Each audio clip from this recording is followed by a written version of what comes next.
నమస్తే. ఈరోజు వీడియోలో 8 నెలల వయస్సు ఉన్న పిల్లల ఎదుగుదల కోసం నవచేతనలో సూచించిన యాక్టివిటీల గురించి మనం తెలుసుకుందాం. గృహ సందర్శన నంబర్ 13కి ముందు ఈ వీడియో తప్పకుండా చూడండి.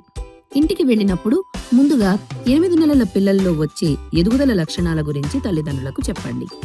తర్వాత వీడియోలో చూపిన సులభమైన ఆటలను బిడ్డతో కలిసి చేసి చూపండి. ఆ తర్వాత ఈ ఆటలు రోజూ బిడ్డతో చేయమని తల్లిదండ్రులను, కుటుంబ సభ్యులను ప్రోత్సహించండి. ఈ పనులు చేస్తే సుమారు 9 నెలల వయస్సులో పిల్లలు ఇలా చేస్తారు. 2 వైపులా తిరుగుతారు, అన్ని వేళ్లతో బొమ్మను పట్టుకుంటారు, పరిచయమైన ముఖాలు లేదా బొమ్మలు కదిలితే తల తిప్పి చూస్తారు, ముందే దాచిన బొమ్మను వెతుకుతారు, పేరు పిలిస్తే స్పందిస్తారు. ఈ పనులు రోజూ చేస్తే బిడ్డ ఎదుగుదల బాగా జరుగుతుంది.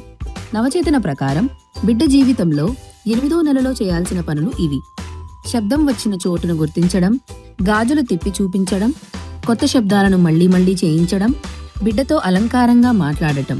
ఇప్పుడు చూద్దాం, ఈ అమ్మ గాజులు తిప్పే ఆట ద్వారా తన బిడ్డ చూడటం, అర్థం చేసుకోవడం ఎలా పెరుగుతుందో. ఇదిగో ఇదిగో పట్టుకో, గాజులు పట్టుకో, ఈ గాజులు పట్టుకోవడానికి ట్రై చెయ్యి, పట్టుకో పట్టుకో పట్టుకోవడానికి ట్రై చెయ్యి నాన్న. ఇలాంటి చిన్న చిన్న పనులు నియమంగా చేస్తే పిల్లల మొదటి 3 సంవత్సరాల ఎదుగుదలకు బలమైన సహాయం అందుతుంది.